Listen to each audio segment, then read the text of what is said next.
গারাম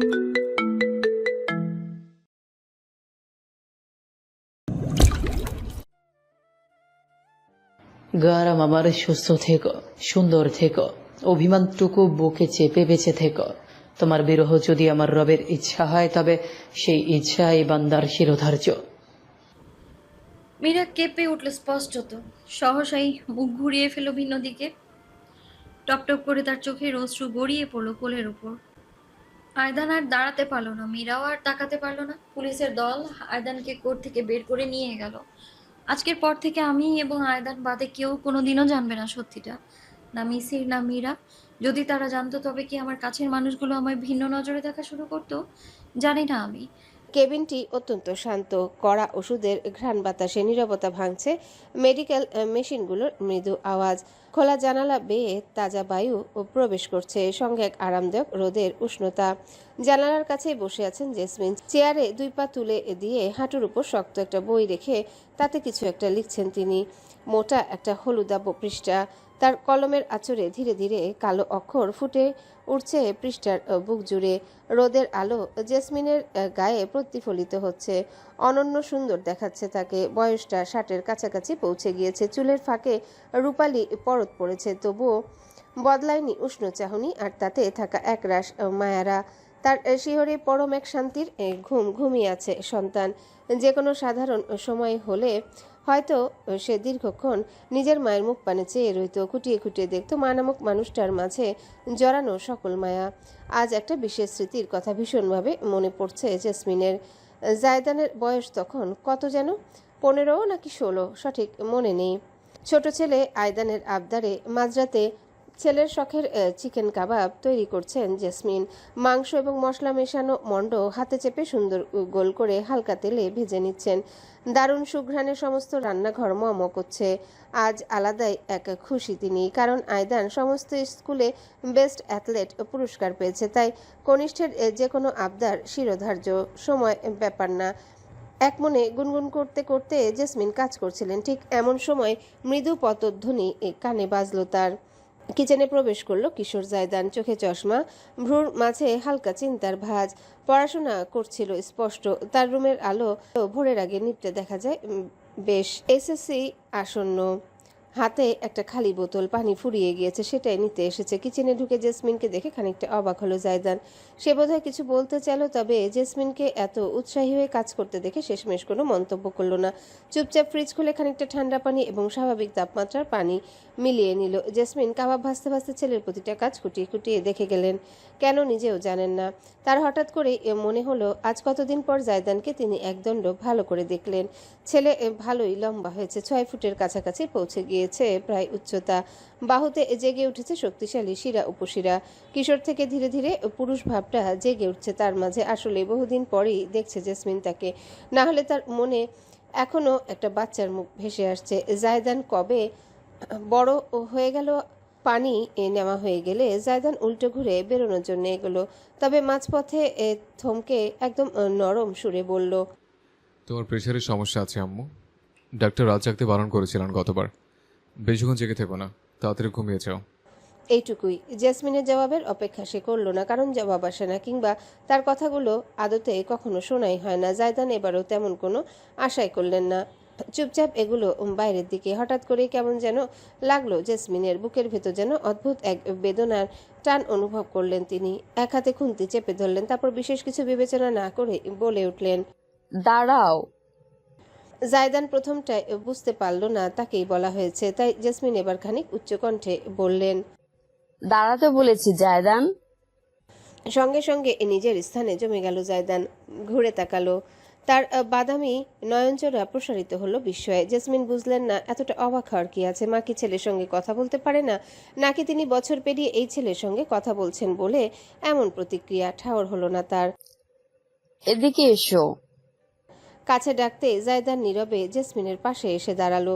তখনও এক হাত মতন দূরত্ব সে বজায় রেখেছে সাবধানতা বশত। নিজের মাকে এত ভয়পর কি আছে এবারও বুঝলেন না জেসমিন। মাথায় কেমন চাপ লাগলো।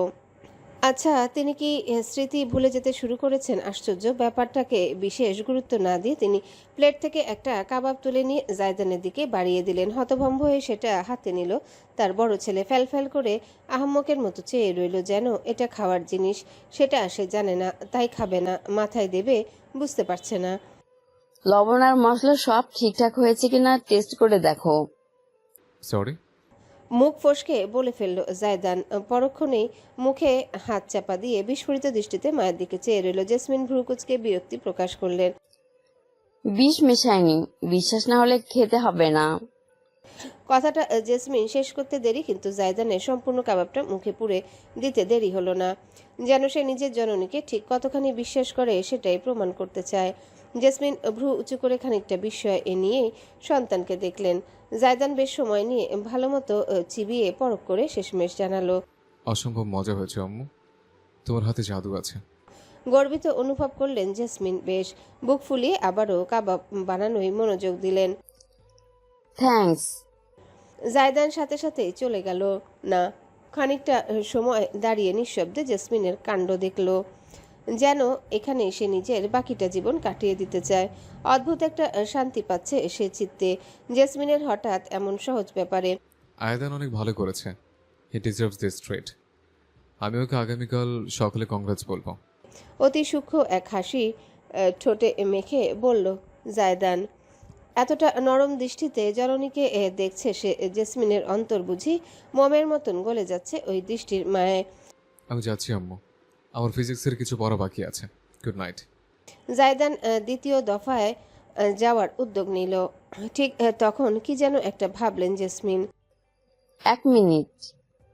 বলেই তিনি একটা প্লেট তুলে নিলেন।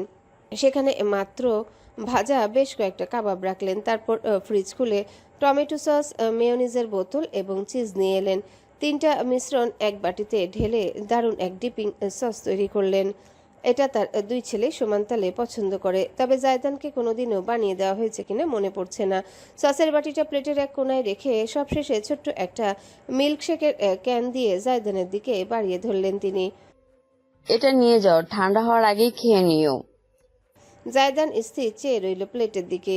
তার বাদামি নয়ন জুড়ে এমন এক গভীর দৃষ্টি ফুটল যে জেসমিন অবধি অবাক হয়ে গেলেন। স্পষ্টত দেখলেন তিনি জায়দানের চোখের মণিজোড়া সামান্য কেঁপে উঠল। তারপরই চোখের কোণে টলটলে স্রোতের মতন তরলের উদ্ভব হলো। ঠিক মতো দেখতে পারলেন না তিনি। এর আগে দৃষ্টি লুকিয়ে ফেলল জায়দান দ্রুত।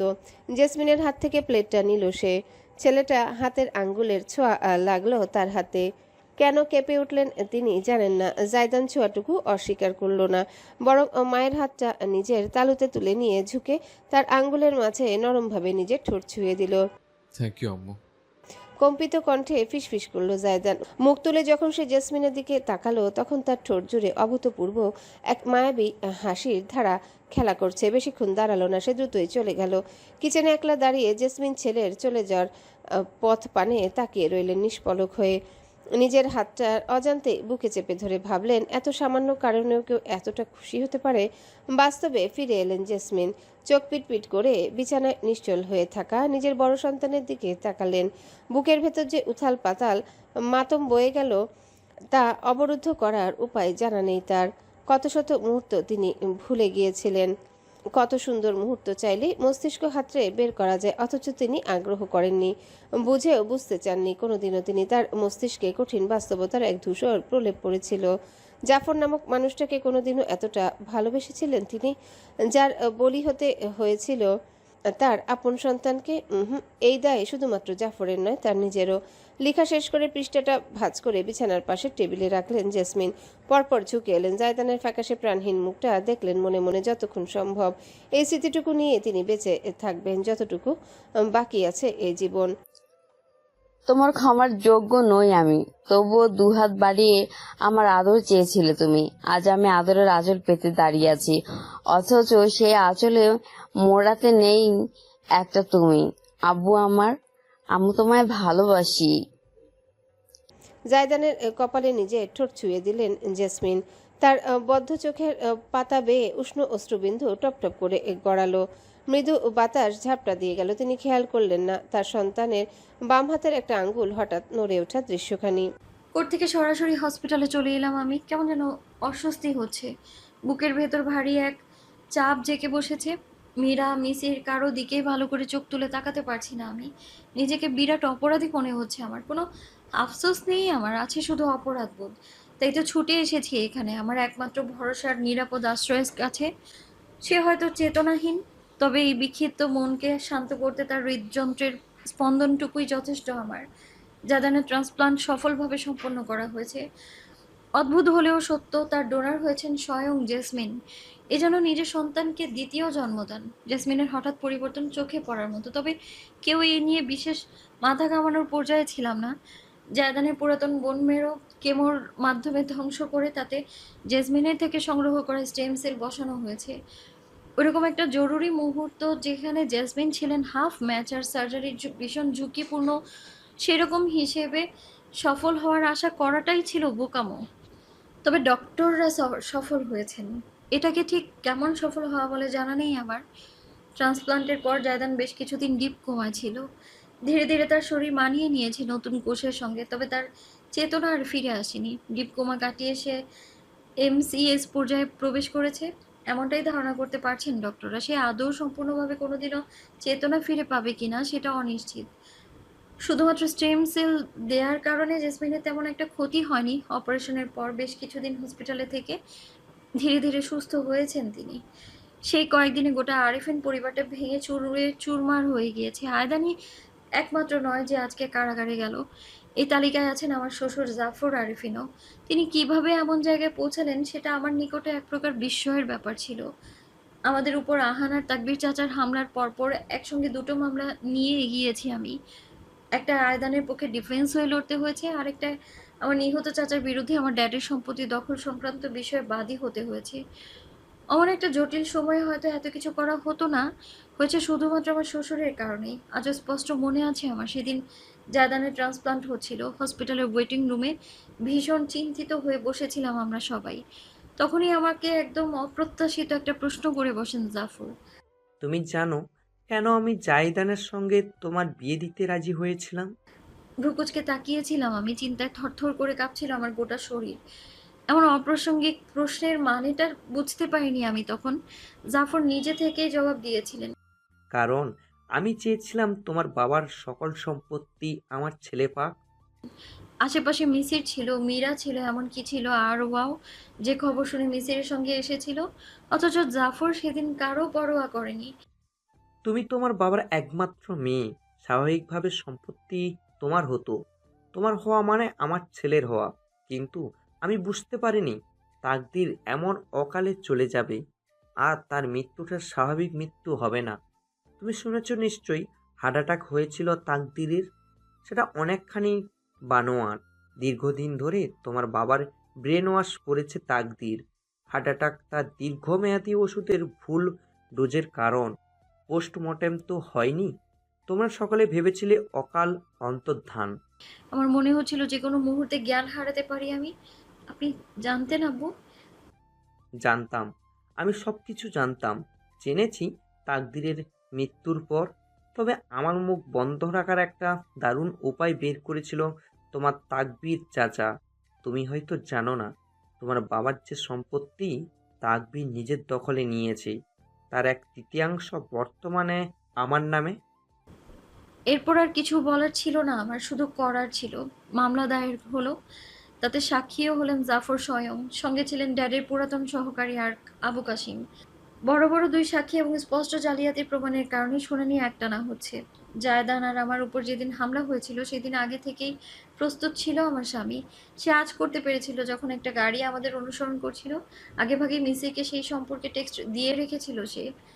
তাই ওই রাতে অত দ্রুত মিসির এবং আয়দান ঘটনাস্থলে পুলিশ নিয়ে পৌঁছাতে পেরেছিল। তাছাড়া জায়দান আরেকটা অভাবনীয় কাজ করেছে। তার মোবাইলে একটা নিজস্ব নির্মিত সফটওয়্যার ছিল যা দুর্দান্তভাবে ভয়েস রেকর্ড করতে সক্ষম, যতক্ষণ পাওয়ার থাকে। আমি জানি না সে কখন কি করেছে, তবে যখন তার কাছ থেকে জিনিসপত্রগুলো বের করা হয় তখন তার ফোনের থেকে আগে থেকেই সেদিন রাতের ঘটনার ভয়েস রেকর্ডিং ছিল, যেখানে স্পষ্টত আহান এবং আমার চাচার স্বীকারোক্তি এবং হুমকিমূলক কথাবার্তাগুলো রেকর্ড হয়েছিল। ব্যাপারটা মিসিরকে আগে থেকে বুঝিয়ে রেখেছিল সে, পরে কাজে লাগতে পারে ভেবে। তাই মামলাটায় আমার বিরাট সুবিধাই হয়েছে। তাছাড়া তাকবীর চাচার পরিবারে আছেন শুধু চাচি। তার এমন কোনো ক্ষমতা নেই যে আমার বিরুদ্ধে দাঁড়িয়ে সক্রিয়ভাবে লড়াই করবেন। এই মামলার রায় হয়তো ১ বছরের মাথায় চলে আসবে, তবে রায় যেমনই আসুক, সত্য গোপন করে ইচ্ছাকৃতভাবে বহু দখলের জন্য জাফর আরিফিন যে দীর্ঘ সময়ের জন্য আইনের শৃঙ্খলা আবদ্ধ হতে যাচ্ছেন এটা স্পষ্ট। তিনি নিজেই স্বীকার করেছেন। তো কি হয়েছে? আমার লোকটার উপর একটুও মায়া নেই। ভাবনায় ডুবেছিলাম আমি। তাই খেয়াল করিনি কখন জায়দানের কেবিনের সামনে এসে পড়েছি। সামনে তাকাতে অদ্ভুত একটা দৃশ্য দেখলাম। কেবিনের দরজা খুলে বাইরে বেরিয়ে এসেছেন জেসমিন। আমি নিজের স্থানে থমকে পড়লাম। অনেক কিছুই বদলেছে, তবে বদলায়নি আমার সঙ্গে আমার শাশুড়ির সম্পর্কটা। আর কোনোদিন তাকে নিজের ছেলের কাছে থাকতে বাধা দেইনি আমি। সন্তানকে তিনিই বাঁচিয়েছেন। তার মানে এই নয় যে আমি বছরের অত্যাচার ভুলে যাব। তাই আমাদের সম্পর্কটা এখন বেশ জটিল। আগে তাও সরাসরি শত্রুতা দেখানো হতো, তবে এখন শুধু নীরব শীতল দৃষ্টি বিনিময়। প্রতিবারের মতো জেসমিনকে এড়িয়ে আমি কেবিনে ঢুকতে যাচ্ছিলাম, তবে পারলাম না। তিনি আমার মুখোমুখি এসে দাঁড়ালেন। খানিকটা অবাক হয়ে চেয়ে দেখলাম। এক দৃষ্টে আমার মুখের দিকে তাকিয়ে আছেন তিনি। কিছু বলবেন? আমার প্রশ্নে বুঝি সম্বিত ফিরে পেলেন জেসমিন। মাথা ঝাঁকিয়ে শেষমেশ উত্তর করলেন, হ্যাঁ, আমার ছেলেটাকে সারাটা জীবন আগলে রেখো। অদ্ভুত কথাটা শুনে ভ্রু উঁচু হলো আমার। হঠাৎ করে এমনভাবে কথা কেন বলছেন জেসমিন? বুঝতে পারলাম না। আমাকে কিছু বুঝতেও দিলেন না তিনি। এগিয়ে এসে নিজের হাত বাড়িয়ে ধরলেন। দেখলাম তার হাতে একটা খাম। সেটা হাতে নিতেই তিনি জানালেন, আব্বুটা যেদিন ফিরে আসবে সেদিন ওকে দিও। আর হ্যাঁ, কেবিনের ভেতরে চেয়ারের উপর একটা বক্স আছে, ওকে বলো ওটাও ওর। আপনি কি করছেন, কি বলছেন আমি কিছুই বুঝতে পারছি না। মুচকি হাসলেন জেসমিন। মাথা দুলিয়ে বললেন, আমি নিজেই নিজেকে বুঝতে পারি না, এটা নতুন কিছু নয়। তার দৃষ্টি এবার পড়লো আমার ফোলা পেটের উপর। একটা হাত তুললেন তিনি অনিশ্চিতভাবে। আমি বারণ করলাম না। আলতোভাবে ছুঁয়ে দিলেন তিনি আমার পেট। স্পষ্ট দেখলাম তার নয়ন মাঝে টলটল করে ওঠা অশ্রুকণা। জেসমিন নিঃশব্দে নিজের হাতের কবজিতে জড়ানো দুটো স্বর্ণের বালা খুলে নিলেন। তারপর আমার হাতে সেগুলো ধরিয়ে দিয়ে বললেন, 3 পুরী ধরে আরিফিন বংশে কোনো মেয়ে সন্তান আসেনি। জানি না এবার কপালে আল্লাহ কি রেখেছেন। যাই হোক না কেন, এই দুটো রাখো ওর দাদির তরফ থেকে।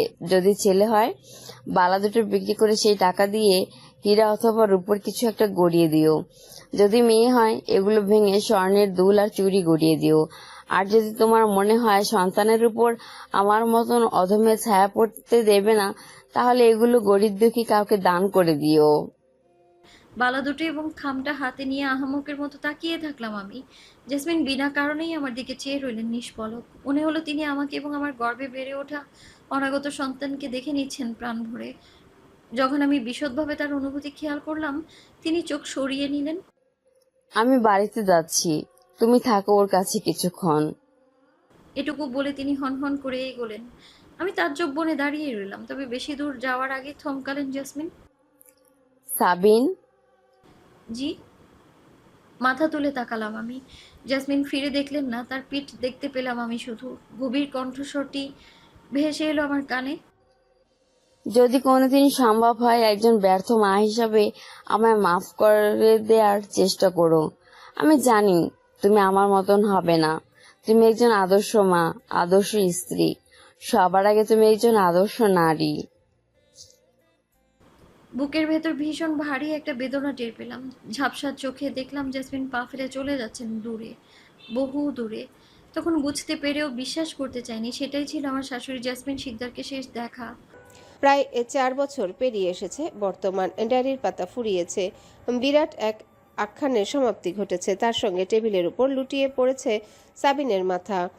গভীর ঘুম নেমে এসেছে চোখ মুখে। সকালের রোদের আলো টলমল করে ভেতরে ঢুকছে। সাবিনের চোখে লেগে জাগিয়ে তুলতে চাইছে যেন, তবুও চোখ খুলল না সে। অতীতের সুন্দর স্মৃতিগুলোর স্বপ্নে বিভোর তার মস্তিষ্ক। হঠাৎ করে ফোন ভাইব্রেট করে ওঠার কারণে অবাধ্য হয়ে আর ঘুম জারি রাখতে পারল না সাবিন। চোখ পিটপিট করে জেগে উঠল। ঘুম জড়ানো চোখে হাতড়ে টেবিলের এক কোনায় পড়ে থাকা ফোনটা হাতে নিল। ভ্রু কুচকে কলার আইডি দেখল। উকিল ফোন করেছে। এই সাত সকালে একটা আতঙ্ক ঘিরে ধরল তাকে। ফোনটা দ্রুত রিসিভ করলো। হ্যালো, জি মিস্টার হাসনাত বলুন। একটা দুর্দান্ত খবর আছে। বুকটা ধুকপুক করতে আরম্ভ করলো তার। ওপাশ থেকে বলা হলো। নিঃশ্বাস বন্ধ হয়ে গেল সাবিনের বুঝি। মোবাইলটা আঁকড়ে ধরল অতি কাঙ্ক্ষিত কয়েকটি বাক্যের আশায়। আজ সাবিন বাড়িতে ফিরল তুলনামূলক জলদি। সন্ধ্যা নেমেছে জগতে। হাতে বই নিয়ে আসা ব্রিফকেস ক্যাবিনেটের উপর রেখে সে যখন পায়ের বুট জুতা জোড়া খুলে নিতে ব্যস্ত, তখনই কানে পৌঁছালো সুরেলা কণ্ঠ দুটো। রেলগাড়ি রেলগাড়ি চলে এঁকে বেঁকে, বাঁশি বাজায় জোরে জোরে একটু থেকে থেকে। পর্ব ৬১। রেলগাড়ি তলে একা বেঁকে, বাটি দাদায় দোলে দোলে একটু থেকে থেকে। রেলগাড়ি সাবিন উত্তেজিত হয়ে পড়ল সহসায়। অপেক্ষা করতে পারল না আর। কোনো মতে পরনের কোট খুলে ছুঁড়ে ফেলে দৌড়ে চলে এলো এন্ট্রেন্স পেরিয়ে হলঘরের ভিতরে। যেটা ভেবেছিল সেটাই। মেঝে জুড়ে ছড়িয়ে ছিটিয়ে আছে নানা রকম খেলনা। কফি টেবিলের উপর পা ঝুলিয়ে বসে আছেন সাবিনা। হাস্যোজ্জ্বল দৃষ্টিতে চেয়ে চেয়ে দেখছেন নাতনি জারিনকে, যেই মুহূর্তে রেলগাড়ির ভঙ্গিতে তাকে ঘিরে কফি টেবিলের চারিপাশে ঘুরছে আর স্বর্ণের চুরি পরা হাত দুটো একত্র করে তালি দিতে দিতে ডেকে উঠছে, রেলগাড়ি জিগ জিগ জিগ রেলগাড়ি। দৃশ্যটা সাবিনের অন্তরকে উষ্ণতায় পরিণত করে ফেলল। দুহাত বাড়িয়ে ছুটে গেল সে বাচ্চাদের মতন নিজের জননীর উদ্দেশ্যে। আম্মু, সাবিনা উঠে দাঁড়াতে সাবিন ঝাঁপিয়ে পড়ল তার বুকে। নিজের সন্তানকে আগলে নিলেন তিনি অতি স্নেহে। অপরদিকে নিজের জন্মদাত্রীকে দেখে সঙ্গে সঙ্গে খেলা ছেড়ে ছুটে এলো জারিনও। ছোট্ট হাত দুখানা বাড়িয়ে সাবিনের একটা পা জড়িয়ে ধরল। মাম্মা। 3 প্রজন্মের রমণীগণ আজ একত্রিত এক ছাদের নিচে। সাবিন নিজের মায়ের বুকে নিজেকে এলিয়ে দিয়ে মুখ গুজে শুধালো, তুমি আজ আসবে? আমায় আগে বলনি কেন? তোমারে সারপ্রাইজ দিলাম আম্মাজান, পছন্দ হয় নাই? খুব পছন্দ হয়েছে, থ্যাংক ইউ। পায়ে জারিনের আঙ্গুলের স্পর্শ টের পেয়ে অবশেষে নিজের মাকে ছাড়লো সাবিন। নিচে তাকালো। ডাগর ডাগর বাদামি আঁখি মেলে চেয়ে আছে তার অংশ। এবার তার নিজের মায়ের দায়িত্ব পালন করার পালা। ঝুঁকে ছোট্ট মেয়েকে কোলে তুলে নিল সে। গালে চুমু খেয়ে বলল, কেমন আছে আমার সোনাটা? নানুমানির সঙ্গে খেলছো তুমি? ওই নালুমণি আর জাইন কেসছিলে। সাবিন সাবিনার দিকে তাকালো। আমাকে জ্বালিয়ে মেরেছে এতক্ষণ, তাই না? জ্বালানো? আমি আসছি শুধু তোমার ছোট্ট রাজকন্যাটার সাথে খেলতে, আর তুমি এইটারে জ্বালানো বললা আম্মাজান? ঠোঁট ফোলালো সাবিন। তাতে সাবিনা হেসে নিজের মেয়ের থুতনি চেপে তার গালে স্নেহের চুমু দিয়ে বলল, আপনি তো আমার আম্মাজান, আম্মার জানের ভেতর আপনি থাকেন, জানেন না? ইয়ে মামা, নালুমণি এর দাম দান দান। ওরে পাকনা বুড়ি রে আমার। জারিনের নাক টেনে দিলেন সাবিনা। ছোট্ট শিশুটার কথায় উভয় প্রাপ্তবয়স্ক রমণী হেসে উঠল আপন মনে।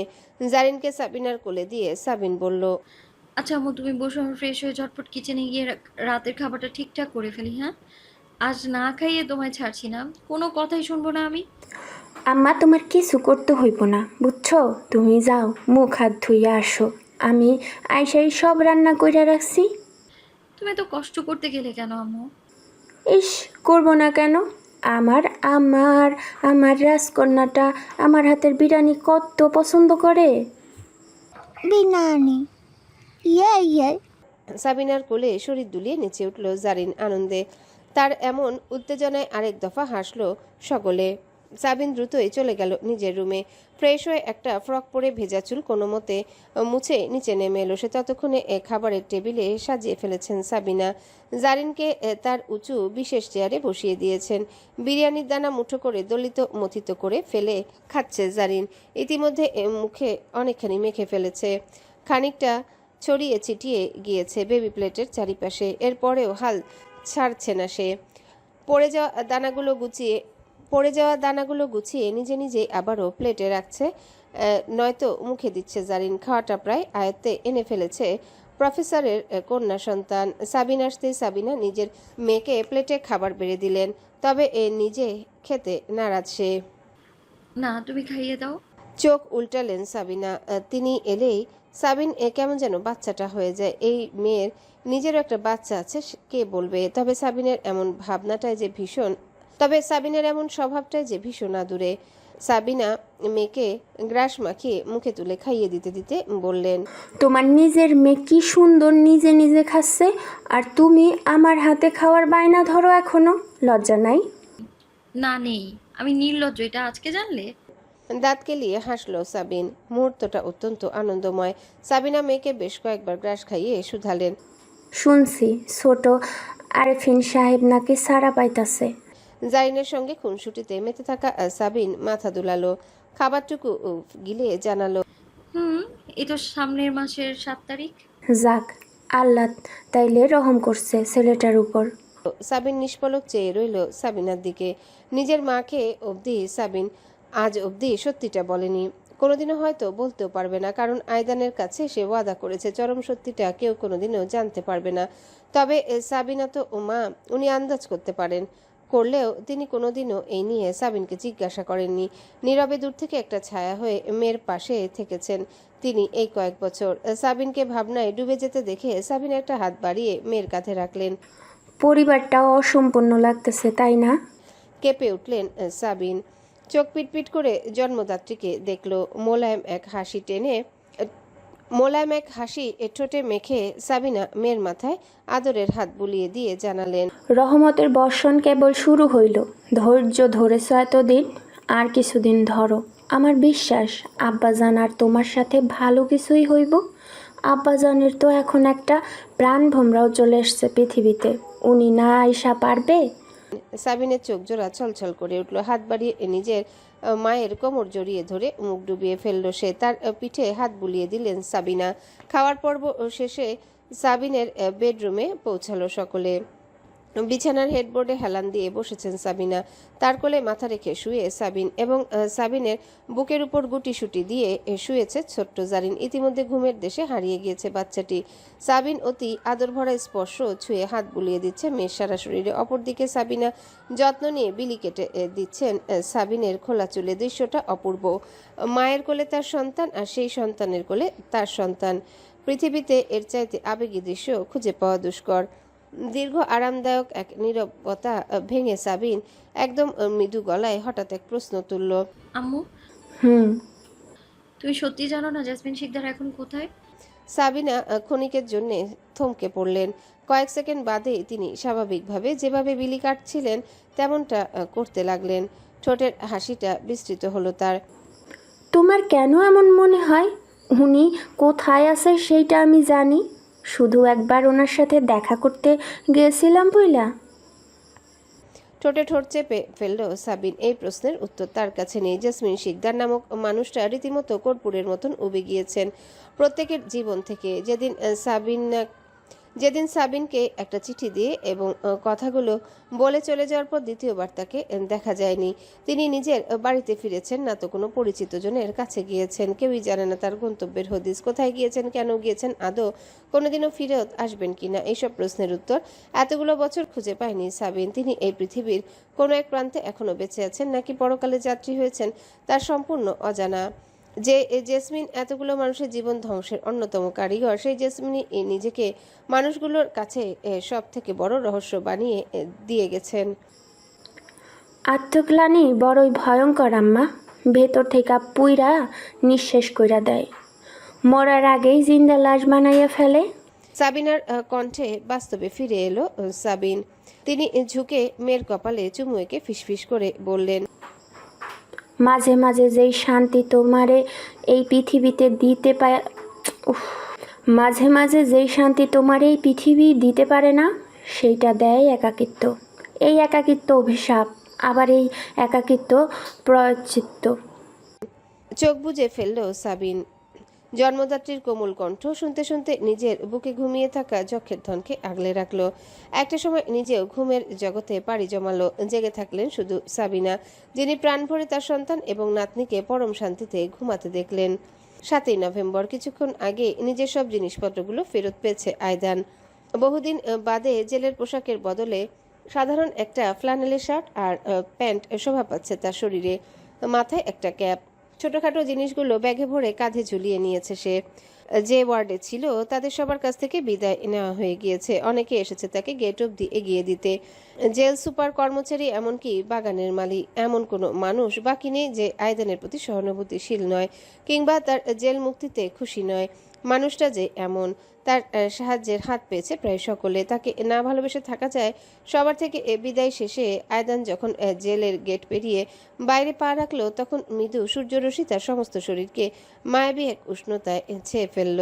ঝরঝরে বাতাস ঝাপটা দিয়ে গেল তার গায়ে, যেন তার মুক্তিকে আমন্ত্রণ জানাচ্ছে স্বয়ং প্রকৃতি। বুক ভরে মুক্ত বাতাস গ্রহণ করলো আয়দান। তারপর সামনের দৃশ্যটি নজরে এলো। সড়কের ধারে দাঁড়ানো দুটি গাড়ি, একটি রেঞ্জ রোভার আর একটি ফেরারি। গাড়ির সামনে দাঁড়িয়ে আছে সাবিন। মুখের অভিব্যক্তি কঠিন হলেও গভীর দৃষ্টি খেলা করছে মেয়েটার চোখ জুড়ে। তার পাশে মিসির, ঠোঁটে মোলায়েম এক হাসি।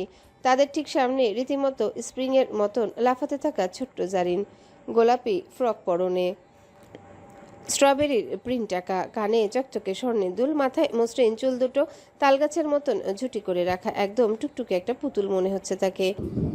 দাদু, আয়দানকে দেখে দিকবিদিক ভুলে দুহাত বাড়িয়ে গুটি গুটি পায়ে ছুটে গেল জারিন। আয়দানও দৌড় দিল। সামনে এসে হাঁটু গেড়ে বসে জারিনকে কোলে তুলে নিজের বুকে চেপে ফেলল। আমার মা। দাদু, দাদু, দাদু, দাদু বাতায় যাবে আর জাইনের সাথে থাকবে। হ্যাঁ, চাচু এখন থেকে সব সময় আমার মায়ের সাথে থাকবে। কি মজা। ওয়াকাম দাদু। জারিন নিজের মুঠো করে রাখা হাত মেলে ধরল আয়দানের মুখের সামনে।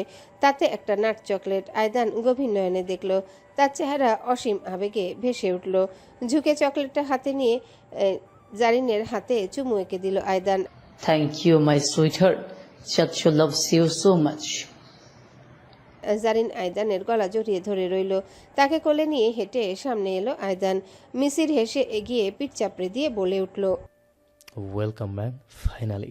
মেসের ভাইয়া, ভালো আছো? অসাধারণ আছি। তোকে বাসায় তুলতে পারলে এখন শান্তি। আমার দায়িত্ব কিছুটা হলেও শেষ হবে। তোমাকে যত ধন্যবাদ দিই না কেন কম হয়ে যাবে মিসের ভাইয়া। আমার অবর্তমানে পরিবারটার খেয়াল রাখার জন্য আমি তোমার কাছে সত্যি কৃতজ্ঞ। ওকে ওকে, বাকি গল্প আমরা পরেও করতে পারবো। এখন গাড়িতে ওঠ। একটাও কথা বলল না সাবিন। নিজের রেঞ্জ রোভারের দরজা খুলে ড্রাইভিং সিটে চেপে বসলো। আয়দান এক নজর মিসিরের দিকে তাকালো। ইশারায় উভয় পুরুষের বাক্য বিনিময় হলো। মিসির নিজের ফেরারিতে চাপলো। আয়দান সাবিনের পাশে প্যাসেঞ্জার সিটে উঠে বসলো জারিনকে নিয়ে। সাবিন গাড়ি চালানো শুরু করলো। পিছনে মিসিরের গাড়ি তাদের অনুসরণ করে আসছে। প্রথমটায় নীরব থাকলো সবকিছু, শুধু জারিন আর আয়দানের খুনসুটি। সেই নীরবতা ভঙ্গ করলো শেষমেশ সাবিন স্টিয়ারিং চেপে ধরে ঝাঁঝালো কণ্ঠে বলে উঠল, তুই এর মধ্যে আরিফিন কোম্পানির চেয়ারে বসার পায়তারা শুরু করেছিস কোন সাহসে? হ্যাঁ, তোর কি মনে হয় আমি অযোগ্য? তোর মতো কাউকে নিজের বাড়িতে রেখে 2 দিন খাওয়ানোর মতো মুরদ নেই আমার। আয়দানকে খানিকটা বিরক্ত দেখালো। জারিন তার কবজিতে থাকা পুরনো হাতঘড়ি নিয়ে মেতে আছে। ভাতিজিকে ওভাবেই আগলে রেখে সে ভ্রু কুচকে সাবিনের দিকে তাকালো। সাথে কি বলি, তুই মাথা মোটা, গরুর ঘাস খেয়ে বড় হয়েছিস বোধ হয়। একটা ধাক্কা দিয়ে তোকে গাড়ির বাইরে ফেলে দেবো বেয়াদব। সম্পর্কে আমি তোর ভাবি লাগি। হেসে ফেলল আয়দান। পরক্ষণে মুখে হাত চাপা দিয়ে গলা পরিষ্কার করে বলল, উপস, সরি, মাই মিস্টেক। তোর মিস্টেক তোর পেছনে ভরে রাখ, ঠিক আছে? আমায় যতদিন না বলবি তোর প্ল্যান কি, ততদিন কিন্তু আমি সম্পত্তি দেখভালের দায়িত্ব থেকে ইস্তফা দিব না। জেল থেকে বেরিয়ে টাকা উড়ানো ধান্দা। আয়দানকে খানিক ভাবুক দেখালো। তারপর খিলখিলিয়ে হেসে এসে বলল, সোজা বাংলায় স্বীকার করে নিলেই হয় তুই চাচ্ছিস এত বছর জেল খাটার পর আমি কয়েক মাস শুয়ে বসে সময় কাটাই। এত রাগ দেখিয়ে ঘুরিয়ে পেঁচিয়ে না বললেও হয়। চিল গার্ল, চিল। সাবিন রীতিমতো স্টিয়ারিং চাপড়ে লাফিয়ে উঠল। অগ্নিদৃষ্টি ভর করলো চোখ দুটোয়। সে খেকিয়ে উঠল, ইস, সব কত! আমি দোয়া করেছিলাম 6 বছরের বদলে যদি তোর 100 বছর সাজা করানো যেত তাহলেও বরং আমারই লাভ হতো। বাধা গন্ডারটা ছুটে গিয়েছে আমার আরামের জীবনটা নষ্ট হলো বলে। আও, তাই নাকি? এই জন্যই প্রতি বছর মানত করে মসজিদে এতিমখানায় তোর দান করা হতো, তাই না? যেন আমি তোর জীবনে ফিরে না আসি। সাবিনের মুখ চুপসে গেছে। অসহনীয় এক তীক্ষ্ণতা ভর করলো তাতে। আয়দান মুচকি মুচকি হাসছে। এই মেয়েকে বাগে পাওয়া গেলে তার আত্মিক তৃপ্তি অনুভূত হয়। ওই মিসিরটা নিজের মুখ বন্ধ রাখতে পারে না, তাই না? সাবিন রীতিমতো বিপজ্জনকভাবে বাঁক কেটে গাড়ি ঘুরিয়ে মাঝ রাস্তায় জানালা দিয়ে বাইরে মুখ বাড়ালো, চেঁচিয়ে উঠল। মিসির, তোমার মুখ যদি আমি সুই সুতা দিয়ে সেলাই না করেছি, পেট পাতলা তাল মিষ্টি কোথাকার। মিসিরের ফেরারি গাড়িটা ক্ষণিকের জন্য গতি কমিয়ে ফেলল। বোধহয় সেই বান্দা নিজেও এমন আগ্রাসনে অবাক। গাড়ির ভেতরে থাকা আয়দান সাবিনের বাহু চেপে ধরে তাকে জোর করে ফিরিয়ে আনলো ভেতরে। আরে বেটি, তোর মাথায় গন্ডগোল নাকি? একসাথে পরপরাজে আরো শখ হয়েছে? আমায় ক্ষমা কর, পৃথিবীতেই তোর অত্যাচারে কোমর সোজা করে দাঁড়াতে পারছি না। পরকাল অবধি তারা করলে আমি কিন্তু কেঁদে ফেলব। আই চুপ, তোর মাথায় গন্ডগোল, তোর 14 গোষ্ঠীর মাথায় গন্ডগোল। অত্যাচার আমি তোকে করি নাকি তুই আমায় করিস? অবশ্যই লেডিস ফার্স্ট। তোর লেডিস ফার্স্টের মারে। আমার মামাম আর তাত্তু দগলা করতে। জারিনের হঠাৎ মন্তব্যে দুজনই নিজেদের উত্তেজিত বাকবিতণ্ডার ক্ষান্ত দিল। সাবিন স্টিয়ারিং ঘুরিয়ে ড্রাইভিংয়ে মনোযোগ দিতে দিতে পাশের সিটের দিকে তাকালো। আয়দানকে জারিনকে নিজের উরুর উপর দাঁড় করিয়ে দুলিয়ে দুলিয়ে বলল, একদম। দেখেছো মা, তোমার মাম্মাম কি ঝগড়টে? মামাম পটা না, মামাম লাভ ইউ। আও, আর চাচ্ছু? তাহলে কি চাচ্ছু পচা? ঠোঁট ফোলালো আয়দান। তাতে জারিন মহা মুসিবতে পড়ে গিয়ে হাত নাড়িয়ে নাড়িয়ে জানালো, ও নো, তাত্তু লাভ ইউ। জাইন তাপাইকে love you. Oh my sweetheart God scared. ওলে বাবালে, আমার মাটা। নিজের বুকে পুনরায় জারিনকে আগলে নিল আয়দান। আর চোখে দৃশ্যটা দেখলো সাবিন। আনমনেই তার ঠোঁটে একটা পরিতৃপ্তির হাসি ফুটে উঠল। কিছুক্ষণ বাদে একটা অচেনা স্থানে গাড়ি থামালো সাবিন। আয়দান অবাক হয়ে আশেপাশে তাকালো। না, ঠিক অচেনা জায়গা নয়, বহু বছর বাদে এসেছে বিধায় অচেনা লাগছিল। শ্যাভেজ সাবিন পিৎজা স্টেশন ক্যাফেটা, যেখান থেকে ব্যবসার যাত্রা শুরু হয়েছিল সাবিন এবং মীরার। এই জায়গায় আরেকটা মাহাত্ম্য রয়েছে। একই স্থানে প্রথম উপলব্ধি সূচনা হয়েছিল আয়দানের। সাবিন এখানে গাড়ি থামানো আয়দান অবাক হলো। তোকে দেখতে না যাওয়ার বহু কারণ জমে আছে অভিমানিনীর কাছে। বলতে বলতে ঝুঁকে এসে জারিনকে নিজের কোলে নিয়ে আয়দানের পাশের দরজাটার লক খুলে দিল সাবিন। মোলায়েম গলায় শেষমেশ বলল, যা, অভিমানিনীর অভিমান ভেঙে নিয়ে আয়। আয়দান দীর্ঘ একটা মুহূর্ত স্তব্ধ হয়ে সাবিনের দিকে চেয়ে রইল। পরক্ষণে সূক্ষ্ম হেসে সিটবেল্টটা খুলে গাড়ির বাইরে বেরিয়ে গেল। ধীরে ধীরে হেঁটে এসে আড়াল হয়ে গেল ক্যাফের ভেতরে। সাবিন গাড়ির ভেতরে বসে মোহনীয় নয়নে দেখল দৃশ্যটি। পরে জারিনের মাথা চুলগুলো গুছিয়ে একপাশে চুমু দিয়ে ফিসফিস করে বলল, চলো শোনা, আমরা বাসায় যাই। Appa is waiting. চাচু খালামণিকে নিয়ে খুব তাড়াতাড়ি বাসায় চলে আসবে। ক্যাফের ভেতরে মীরাকে পাওয়া গেল না। স্টাফ জানালো সে ক্যাফের পিছনে সদ্য করা ফুলের বাগানে গিয়েছে। আয়দান সময় খরচ না করে দ্রুত পায়ে পৌঁছালো সেখানে। ছোট্ট একটুখানি জায়গা, তাতে বিরাট এক জলপাই গাছ আছে। সেই জলপাই গাছের সামনের দিকটায় মাটি খুঁড়ে হরেক রকমের ফুলের গাছ লাগানো হয়েছে। বেশিরভাগই দেশি ফুল। সেগুলো সুঘ্রাণে বাতাস কেমন সুমিষ্ট হয়ে উঠছে। মীরা দাঁড়িয়েছে ঠিক জলপাই গাছের গুড়ির কাছে, হেলান দিয়ে দুহাতে ধরে রাখা একটা আরবি কিতাব পড়ছে। সাদা পোশাক, গোলাপি রঙের হিজাবে তাকে বেশ স্নিগ্ধ দেখতে লাগছে, পবিত্রতম হুড়ের মতন। আয়দান নিঃশব্দে এগুলো। মেয়েটা বুঝি তার শরীরে সুঘ্রাণও টের পায়। আয়দান কাছে আসতে মাথা তুলে তাকালো সে। বিস্তৃত আঁখি মেলে দেখল সামনে দণ্ডায়মান পুরুষটিকে। হাজার ফুলের ভেতরেও তোমাদের চোখ চোরায়। খোদার কত কুদরতে করা তুমি। আয়দানের গভীর কণ্ঠস্বরে শোনা বাক্যটি মীরার মাঝে শিহরণ খেলিয়ে দিল বুঝি। হাতের কিতাবটি বন্ধ করে সে একপাশে কাঠের পাটাতনের উপর রেখে দিল। না চাইতেও পুরুষটির দিকে কয়েক নজর তাকাতে বাধ্য হলো সে। 6 ফুটের বেশি লম্বা, চওড়া গড়নের এক সৌম্য দর্শন সুপুরুষ। মাথায় ক্যাপ, মুখে খোঁচা খোঁচা দাড়ি এবং চোখ জুড়ে বাদামি মায়াবী দৃষ্টি। মীরার হাজারো স্বপ্ন তাড়া করে বেরিয়েছে এই পুরুষ। তবে আজ যখন সে সত্যি সামনে দণ্ডায়মান, তখন মীরা নিজের ভেতরে সকল কথা গুলিয়ে ফেলল। ভালো আছো? অবশেষে একটা স্বাভাবিক প্রশ্ন করলো আয়দান। এবারও মীরার পক্ষ থেকে জবাব এলো না। রমণীর নিরাপত্তা দেয়াল ভেদ করলো না আয়দান। কয়েক হাত দূরে এসে দাঁড়িয়েছে, যেন তার ছায়াটুকু অবধি মীরার অঙ্গ ছুঁয়ে যেতে না পারে। অভিমান করেছ? করাই উচিত। অথম আমি খোদার এক পথভ্রষ্ট বান্দা। আমি আমার অশেষ পাপের ফর্দতে যদি তোমার অভিমানটুকু যুক্ত হয় তবে তাতে খেদ নেই। নিশ্চুপ মীরা। সনসনে একটা হাওয়া খেলে গেল। মীরা দুই বাহু জড়িয়ে ফেলল নিজের মাঝে।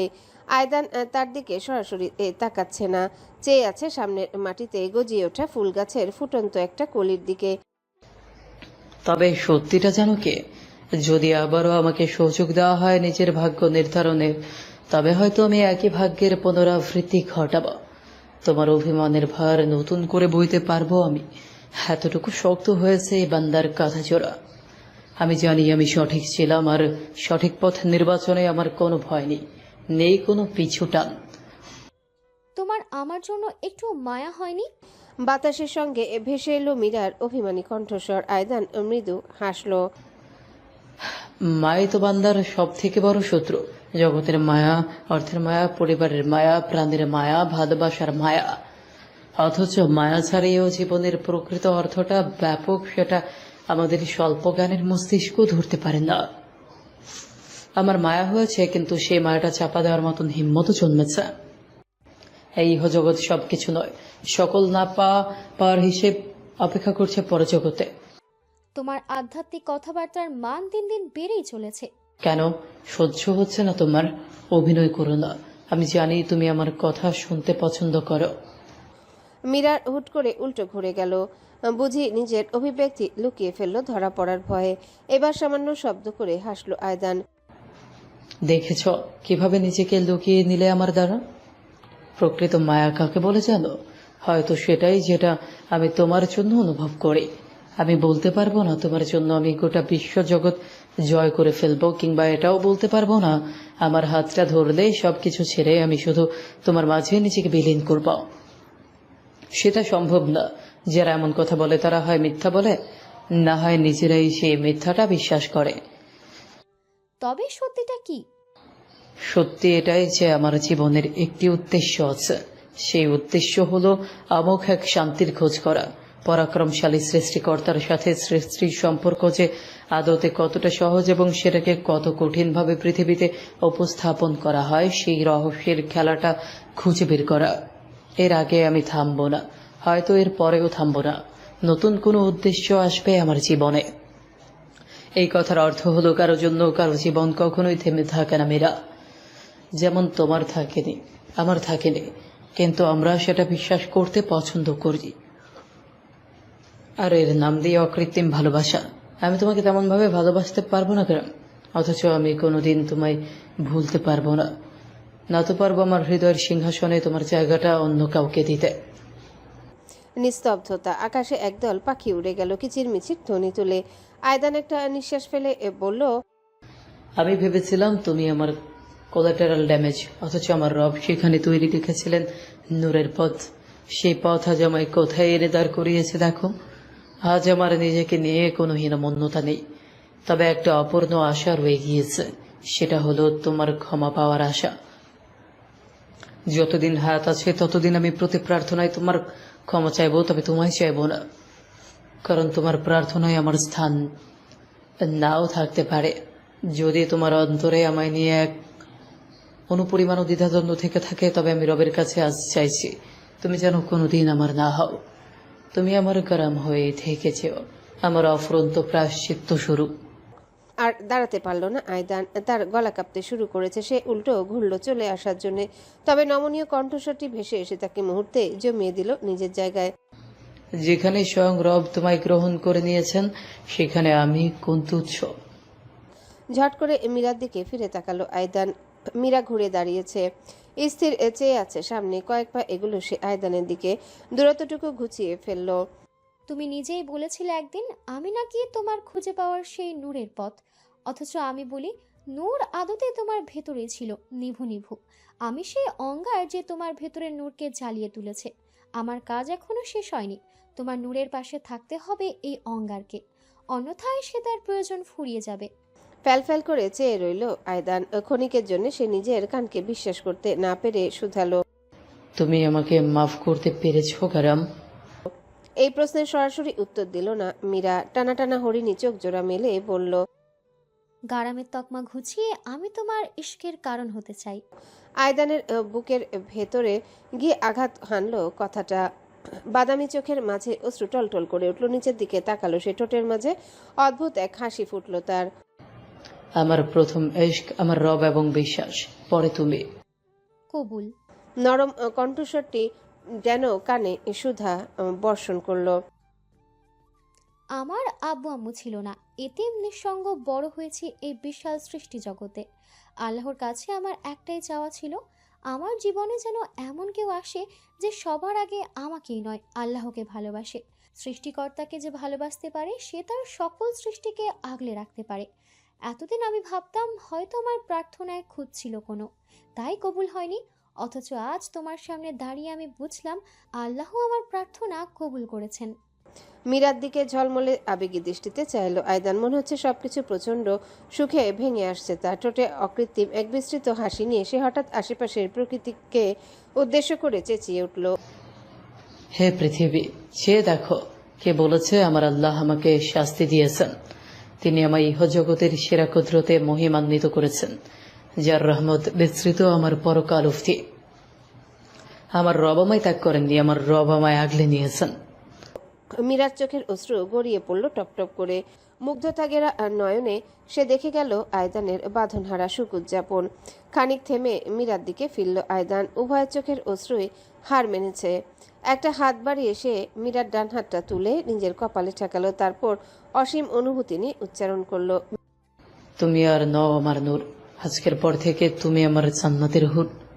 মীরার অশ্রু উপচে পড়া গালে একটা আঙ্গুল ছুঁয়ে মুছে দিয়ে বিরাট হাসি দিয়ে আয়দান বলল, নিকাহ করবে আমায়, যেন ইহকাল চাপে পরকালেও খুঁজে পাই তোমায়। Latte and love cafe. জানালা ঘেঁষা বুথে বসে আছে মিসির। আধা খোলা জানালা বেয়ে ধেয়ে আসছে শীতল বাতাস। প্রকৃতির রং বদলাচ্ছে ধীরে ধীরে। শীতলতা ঘিরে ধরেছে চারিপাশ। সামনে টেবিলে ধোয়া ওঠা গরম কফির মগ, সঙ্গে পেস্ট্রি। মিসির এক মনে কফির স্বাদ আস্বাদন করছে। তার বিপরীত দিকে বসে থাকা রমণী এতটা নিষ্পলক চোখে তাকে দেখছে যে সে সামান্য অস্বস্তি হচ্ছে। আরোয়ার নজর বরাবরই বিচলিত করে তোলে মিসিরকে। কফির মগ নামিয়ে রেখে গলা খাকারি দিয়ে মিসির বলে উঠল, তারপর বলো, কেমন আছো তুমি আরোয়া? বিগত কয়েক মাস যাবৎ আরোয়ার সঙ্গে কোনো রকম যোগাযোগ মিসিরের হয়নি। এই কয়েকটা বছর অবশ্য মোটামুটি দেখা সাক্ষাৎ এবং কথাবার্তা হয়েছে, এর বেশি কিছু নয়। মিসিরের প্রশ্নে আরোয়া নিজের চিন্তার জগৎ থেকে বাস্তবে ফিরে এলো। মসৃণ চুলগুলো কপাল থেকে সরিয়ে কানের পিছনে গুজে নিয়ে মোলায়েম কণ্ঠে বলল, আমি ভালো আছি। তুমি?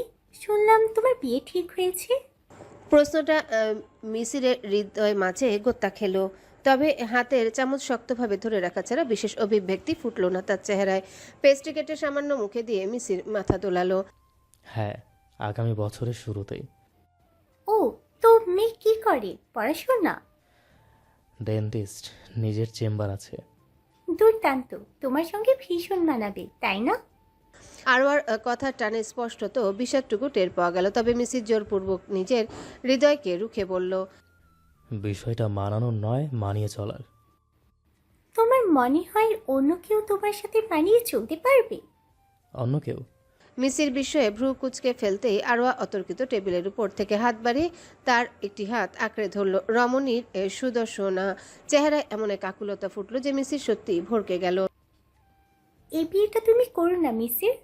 নিজের কানকে বিশ্বাস করতে না পেরে ফ্যাল ফ্যাল করে আরোয়ার দিকে চেয়ে রইল মিসির। আরও শক্তভাবে তার হাতটা আঁকড়ে ধরল। ব্যাকুল কণ্ঠে বলল, আমি এবার সত্যিই তোমাকে ভালোবেসে ফেলেছি। তোমাকে ছাড়া আমার চলবে না মিসির, একদম চলবে না। যে কথা শোনার আশায় একটা সময় মিসির নিজের জীবনও বিসর্জন দিতে রাজি ছিল, সেই কথাটি আজ কাটার মতন বিঁধল তার নরম অন্তরে। বুকটা চেপে এলো, হাজার পুরাতন স্মৃতি ভর করলো মস্তিষ্কে। আরও আজ কোনো বাধা মানছে না। তার পটল চেরা চোখের মাঝে গভীর টলটলে অশ্রুরেখা। আবেগে ভাসছে তার সমস্ত সত্তা। আমি জানি I sound like a hypocrite now, কিন্তু এটাই এখন আমার জীবনের অমূল সত্যি। আমি অতীতে কোনোদিন ভাবতে পারিনি কোনো একটা সময় কি আমি তোমার প্রতি এমন অনুভব করব। তুমি আমাকে বাধ্য করেছো। তোমার চরিত্র, তোমার কর্ম, তোমার ব্যবহার, প্রত্যেকটা গুণ আমায় বাধ্য করেছে তোমার প্রেমে ফেলতে। আজ আমি তুমি নামক সুপুরুষটার দিকে তাকালেই বুঝতে পারি কি পেয়েও হারিয়ে ফেলেছি। যাকে তাকে বিয়ে করবো না বলে পরিবারের সাথে অভিমান করে বাড়িও ছেড়ে দিয়েছি আমি, কিন্তু তুমি ছাড়তে পারিনি। কিভাবে পারবো বলো? তুমি আমাকে নিজেকে চিনতে শিখিয়েছো, আত্মমর্যাদায় বলিয়ান হয়ে কিভাবে সফল হওয়া যায় তা দেখিয়েছো। আমার এই নতুন জীবনটা তোমারই তার। এমন একটা মহৎ মানুষকে না ভালোবেসে থাকা যায়? আরোয়ার হাতের বাঁধনের মাঝে মিসিরের হাতটা কাঁপতে শুরু করলো।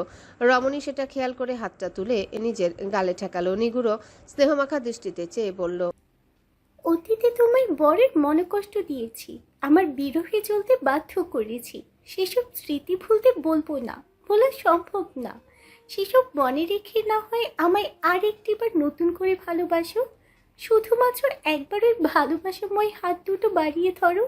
আমি নিজের সবটা তোমার জন্য উজাড় করে দেব মিসির। হয়তো আমাদের গল্পের শুরুটা খুবই ভাঙাচোরা, তবে শেষটা সুন্দর হতে দোষের কি? আরোয়ার মিসির আর মিসিরের আরোয়া, আর কেউ না। আমরা দুজন না হয় সব ছাপিয়ে ভঙ্গুর দুটি সত্তা নিজেদের আগলে নিয়ে একটি সুখের নীড় করি। খুব ক্ষতি হবে কি তাতে? অবশেষে একটা নিঃশ্বাস ফেলে নিজেকে শান্ত করলো মিসির। আরোয়ার দিকে তাকালো। রমণী ভীষণ আশা নিয়ে চেয়ে আছে, যেন মিসির ফিরে আসবেই তার কাছে। তবে আরোয়ার বৃহৎ আশা চুরমার করে দিয়ে মিসির আস্তে করে নিজের হাতটা ছাড়িয়ে নিল। নরম কণ্ঠে জানালো, আমি দুঃখিত Arowa, this time I choose myself. হতবাক হয়ে চেয়ে রইল আরোয়া, যেন মিসির এমন কিছু বলতে পারে বা তাকে প্রত্যাখ্যান করার হিম্মত রাখে এমনটা সে কল্পনাও করেনি। মিসির নিজের চেয়ারে সিট দ্বারা টান টান করে সোজা হয়ে বসলো। মোকাবেলা করলো আরোয়ার অবিশ্বাসী দৃষ্টিকে। একটা জায়গায় তুমি ভুল আরোয়া, তুমি আমাকে আমার গুণ দেখে ভালোবাসোনি, তুমি আমাকে ভালোবেসেছো লাস্ট অপশন হিসেবে। মিসির, আমার কথা। আমি কোনো কালেই তোমার ফার্স্ট চয়েস ছিলাম না, না অতীতে না বর্তমানে। অতীতে তুমি তোমার কাজিনকে প্রাধান্য দিয়েছো, তারপর যখন ব্রেকআপ হলো তখন আমার সঙ্গে ঘুরেছো। আমি তোমার ভাঙা হৃদয়টায় মলম প্রলেপ দিতাম, এরপরেই তুমি অন্য কারো কাছে চলে যেতে। বর্তমানে চিত্র বিশেষ ভিন্ন নয়। তোমার ফার্স্ট চয়েস ছিল জয়দান। যখন তুমি ওকে পেলে না, তখন তুমি ঠিক অতীতের মতোই আবার আমার কাছে ফিরে এলে। তুমি আমাকে ভুল বুঝো, মানছি আমি অতীতে তেমনটা ছিলাম, তবে এখন আর নয়। যদি তাই হতো তাহলে কয়েকটা বছর আমি নীরবে তোমার সাথে থাকতাম না, যোগাযোগ রাখতাম না, নিজের জীবনে একটা ক্যারিয়ার গড়তে উঠে পড়ে লাগতাম না। আমি তোমার যোগ্য হতে চেয়েছি মিসির, তাই সময় নিয়েছি। কিন্তু তোমাকে আমার মনের কথাটা জানানোর আগেই শুনলাম তুমি অন্য কারো হয়ে যাচ্ছ। মিসির একটা দীর্ঘশ্বাস ফেললো। সামান্য হাসি ফুটলো তার ঠোঁটে। ঠিক আছে আরোয়া, তোমার কথা আমি বিশ্বাস করে নিচ্ছি, তুমি সত্যিই আমাকে ভালোবাসো। আরোয়া নিজের চেয়ারে খানিক এলিয়ে পড়ল উত্তেজনায়। আরও একবার দ্বিগুণ আশা নিয়ে তাকালো মিসিরের দিকে। তবে আমাদের ভালোবাসাটাকে পূর্ণতা দেওয়া যায় না? মিসির ডানে বামে মাথা নাড়ল। না, যায় না, কারণ আমি অতীতের সেই মিসির নই যে নিজের আত্মসম্মান বিসর্জন দিয়ে তোমার প্রেমে ভবঘুরে হয়ে গিয়েছিল। তুমি সেই ভবঘুরে মিসিরকে ভালোবাসোনি, যার কাছে তুমি ছিলে সব কিছু। তুমি ভালোবেসেছো বর্তমান মিসিরকে। এই মিসির ভালোবাসার আগে নিজের অহংবোধে বিশ্বাসী। স্তব্ধ হয়ে চেয়ে রইল আরোয়া। মিসির চেয়ার ঠেলে উঠে দাঁড়িয়ে পড়ল। তার কণ্ঠস্বর গভীর অনুভূতিপূর্ণ শোনালো। ভুল বোঝো না, তোমার কোনো দোষ নেই। তুমি হয়তো মানুষটাই এমন, তোমার ভালোবাসাটা হয়তো তোমার মতোই সুন্দর, সত্য এবং পবিত্র। তবে তোমার আমার পূর্ণতাটা একসঙ্গে লেখা হয়নি। এক যুগ পেরিয়ে আমি শিখেছি বেঁচে থাকার মানে। This time I refuse to be someone's second choice. Pocket থেকে টাকা বের করে বিলের প্যাডে গুজে রাখলো মিসির। অতঃপর তাকালো আরোয়ার দিকে। রমণীর চোখ বেয়ে কয়েক ফোঁটা অশ্রু টপটপ করে গড়িয়ে নামছে। দৃশ্যটা মিসিরের হৃদয়ে আঘাত হানল, অথচ সে ঠোঁটে ফুটালো অতি সূক্ষ্ম এক হাসি। হাত বাড়িয়ে সে আলতো করে আরোয়ার চোখ মুছে দিল নিজের বৃদ্ধাঙ্গুলে। আমাকে ছেড়ে যেও না মিসির, প্লিজ। শুধু একটা শেষ সুযোগ দেওয়া যায় না? ঝুঁকে এলো সে। আরোয়ার মুখটা নিজের দুই হাতের আজলায় তুলে অন্তিম বারের মতন ওই গভীর মায়াবী চোখে চেয়ে ব্যক্ত করলো। নিষ্পলক চেয়ে রইল আরোয়া। আর একটা শব্দ উচ্চারণ করলো না। মিসির তাকে ছেড়ে সামান্য দূরে সরে দাঁড়ালো। আর দাঁড়ালো না মিসির। উল্টো ঘুরে হেঁটে ক্যাফের দরজা দিয়ে বাইরে বেরিয়ে গেল। আরোয়া ঝাপসা দৃষ্টিতে জানালা দিয়ে বাইরে তাকিয়ে রইল। যতক্ষণ না মিসিরের অবয়ব তার দৃষ্টি সীমানার আড়াল হয়ে যায়। আজ থেকে বিরহের নির্বাসন শুরু হলো আরোয়ার। অথচ বিপরীতে তাকে আজীবন বিনা বিনিময়ে ভালোবেসে যাওয়া মানুষটা আজ মুক্ত। তার বিরহ ফুরিয়েছে, মুক্তি পেয়েছে শৃঙ্খলিত অন্তর। সেই উজ্জ্বলতা ভাসল মিসিরের সমস্ত চোখে মুখে। ঠান্ডা বায়ু ঝাপটা দিয়ে গেল তার গায়ে, চোখ বুজে সেই বায়ু উপভোগ করলো সে। সমস্ত অস্তিত্ব জুড়ে আজ তার পরম শান্তি, মুক্তির শান্তি। জগতে সবকিছুর আগে নিজেকে নির্বাচন করার শান্তিটা স্বর্গীয়। 2 মাস অতিবাহিত হয়েছে। ধরায় এখন ঘোর শীতকাল, শৈত্যপ্রবাহে নাজেহাল জনজীবন। তবে অধিকাংশের জীবনেই এই শীত যেন উপভোগ্য। জাফর আরিফিনের কারাদণ্ডের পর আরিফিন পরিবারের সকল স্থাবর অস্থাবর সম্পদের মালিকানা জায়দানের অবর্তমানে আয়দানের কাছে স্থানান্তরিত করা হয়েছে। প্রথমটাই সেই সম্পত্তি গ্রহণের ইচ্ছা আরিফিনের কনিষ্ঠের ছিল না, তবে ভিন্ন একটা পরিকল্পনা তাকে পারিবারিক ব্যবসার হাল ধরতে বাধ্য করেছে। চেয়ারে বসার পরপরই আয়দান কোম্পানির প্রায় 30% স্বত্বাধিকার ব্যবহার করে একটা হেল্পিং ফাউন্ডেশন গঠন করেছে। নিয়ত নামের ফাউন্ডেশনটি নতুন হলেও ইতিমধ্যে সারা দেশ জুড়ে অভাবী মানুষের সহযোগিতায় ব্যাপক কার্যক্রম শুরু করেছে। অদূর ভবিষ্যতে আয়দানের নিয়তকে শুধু দেশের গণ্ডিতে নয় বরং আন্তর্জাতিক পর্যায়ে ছড়িয়ে দেওয়ারও ইচ্ছে আছে। সেই মহা কর্মযজ্ঞের কেবল সূত্রপাত হলো আজ মিসিরের আক্ট। সেই কারণে সকাল থেকে ভীষণ ব্যস্ততা। আয়দান মীরা দুজনেই গতকাল মিসিরদের পৈতৃক বাড়িতে যেতে বাধ্য হয়েছে মিসিরের মায়ের একান্ত অনুরোধে। সাবিনকেও ভীষণ অনুরোধ করা হয়েছে, তবে হুট করে কোম্পানি রেখে যেতে পারেনি। উপরন্তু আজকে রোমান গ্রুপের সিইওর সাথে তার একটা ভার্চুয়াল মিটিং ছিল, তাই সে জারিনকে নিয়ে দুপুরের মাঝে পৌঁছে যাবে বলে ঠিক করেছে। যে সাবিন শাড়ি পরতে ভীষণ অপটু, সেই সাবিন আজ নিজে নিজে ইউটিউব দেখে শাড়ি পরল। মিটিং কিছুক্ষণ আগেই শেষ হয়েছে। সে অফিসের কেবিন রুমে পোশাক বদলে নিয়েছে। একটা সোনালী রঙের জর্জেট শাড়ি, লম্বা দীঘল চুল মাঝখানে স্মৃতি করে ছেড়ে রাখা। ভিডিও কলে মিসিরের বাড়ি থেকে তাকে দেখছে মীরা, উপদেশ দিচ্ছে। ওই লম্বা ইয়ারিং জোড়া পর হেব্বি মানাবে। এই না, ওই দুটো কি ভারী, আমার কান ছিঁড়ে যাবে। পর বলছি। মীরার চোখ রাঙানিতে শেষমেশ ঠোঁট ফুলিয়ে সাবিন দুলজোড়া কানে পড়ে নিল। স্বর্ণের অলংকার জোড়া সূর্যের আলো প্রতিফলিত করে চকচকে দ্যুতি ছড়াচ্ছে। মীরা ফোন কলে থাকতেই পেছন থেকে উকি দিল হাস্যোজ্জ্বল আয়দান। একদম সেগুন গাছের রেশম পোকার মতন লাগছে, পারফেক্ট। বেয়াদব একটা। মীরা আমার তরফ থেকে ঠাটিয়ে একটা দে তো শালার গাল বরাবর। দুজনের ঝগড়ার মাঝে খিলখিল করে হেসে উঠল মীরা। তাকে ভুরকুটি করে সাবিন বলল, আমিও দেখবো তোদের বিয়ে সাক্ষী কে হয়, বেইমানের ঘরে বেইমান। এরকম একটা শুভ দিনে মুখ খারাপ করা কেউ তোর থেকে শিখুক। ইস, যেন তোর মুখ দিয়ে জিলাপির রস বেরোয়। লিস্ট দেবো কি কি কুকর্ম করেছিস তুই, ভুলে গিয়েছিস? একটা সিঙ্গেল লোককে টপকাতে পারিসনি, উল্টো নিজেও পুষ্পরাজের কাছে কিডন্যাপ হয়ে গিয়েছিলি। হ্যাঁ, চোখ উল্টালো আয়দান। এবার সত্যি তার নার্ভে লেগেছে স্পষ্ট। ওই পুষ্পার কথা মনে করাস না ভাই, কেরানীগঞ্জ ছেলে আমার নিচের ওয়ার্ডে থাকতো, এবার বাথরুমে ওকে ঠাটিয়েছি। আয়দান আগে যেমন তেমন ছিল, কিন্তু এখন তার মতন শান্ত মানুষ কোন পর্যায়ে গেলে একজনকে সহ্য করতে না পেরে বিরূপ ব্যবহার করতে বাধ্য হয় তার বলার অপেক্ষা রাখে না। অট্টহাসি হেসে উঠল সাবিন। মীরা অবশ্য তাতে যোগদান করলো না। সে বলে উঠল, হয়েছে অনেক হাসাহাসি ঝগড়াঝাটি। জারিন সোনাকে নিয়ে তুই তাড়াতাড়ি রওনা দে তো। এদিকে মেহমানরা চলে আসতে শুরু করেছে। মিসির ভাইয়া সকাল থেকে আমাদের 5 বার তাড়া দিয়ে গিয়েছে। তোরা না আসো অব্দি উনি ম্যারেজ রেজিস্ট্রিতে সাইন করবে না। আসছি বাবা, আসছি। কি সুন্দর না, আজকে সবাই একত্রিত হবে, অনেক আনন্দ উদযাপন হবে, থাকবে না শুধু আমার ভাইয়াটা। সাবিন ফোন কেটেই দিচ্ছিল, তবে আয়দানের হঠাৎ ভাবুক মন্তব্যে এসে জমে গেল। স্ক্রিনের ওপাশে মীরাও বিষাদ মাখা নয়নে দেখল আয়দানকে। ছেলেটা একপাশে দাঁড়িয়ে জানালা দিয়ে বাইরের দিকে চেয়ে আছে। এভাবে বলো না, আল্লাহ যখন আমাদের সব প্রার্থনা কবুল করেছেন তখন এটাও করবেন। মীরার কথায় আয়দান মুচকি হাসার চেষ্টা করলো, তবে তার হাসিটা ঠিক অকৃত্রিম দেখালো না। প্রার্থনা ছাড়া করার কিচ্ছু নেই, অথচ এই দুটো চোখ ওই মানুষটার জীবন একটা বিছানায় আবদ্ধ থাকতে দেখতে পারছে না দিনের পর দিন ধরে। জারিনের হক আছে, সাবিনের হক আছে, আমার হক আছে। যে মানুষগুলো ভাইয়াকে এতটা যন্ত্রণা দিয়েছে তারা আজ পৃথিবীতে নিজেদের ফল ভোগ করছে, কেউ প্রকাশে কেউ আড়ালে। ওদের জন্য না হোক, আমাদের জন্য হলেও কেউ ফিরে আসতে পারে না। গাঢ় নৈশব্দ। মীরা একটা হাত বাড়িয়ে আয়দানের কাজ ছুঁয়ে দিল। অপরদিকে আয়দান নিঃশব্দে নিজের মাথার চুলে হতাশার হাত বুলিয়ে আনলো। ফোন কলটি হঠাৎ করে ভীষণ অস্বস্তিদায়ক লাগলো সাবিনের। তাই আর কোনো কথা না বলে সে ফোনটা কেটে দিল। কিছুক্ষণ পর গাড়ি নিয়ে কোম্পানি থেকে বাড়ির উদ্দেশ্যে বেরিয়ে পড়ল সাবিন। ন্যানিকে জানিয়ে দেওয়া হয়েছে জারিনকে তৈরি করে রেখেছে। সাবিন গিয়ে মেয়েকে গাড়িতে তুলে সোজা রওনা দিবে মিছিলের বাড়ির দিকে। আজ পথে গাড়ি চালাতে চালাতে আরও একবার নতুন করে চিন্তায় ডুবে গেল সাবিন। কত দীর্ঘ একটা পথ পেরিয়ে এসেছে সে। উশৃঙ্খল এক রকচটা মেয়ে থেকে আজ সে এক ফুটফুটে কন্যা সন্তানের জননী। এই পথে ছিল কতই না উত্থান পতন। অল্প বয়সে ডিভোর্সের পরে নতুন অনুভূতির সূচনা, নিজেকে চেনা, নতুনভাবে আবিষ্কার করা, জীবনের আসল অর্থটা। এমন একটা মানুষকে পাওয়া যে শুধুমাত্র একজন স্বামী নয়, বরং সাবিনের মাথার উপর বটবৃক্ষের ছায়া।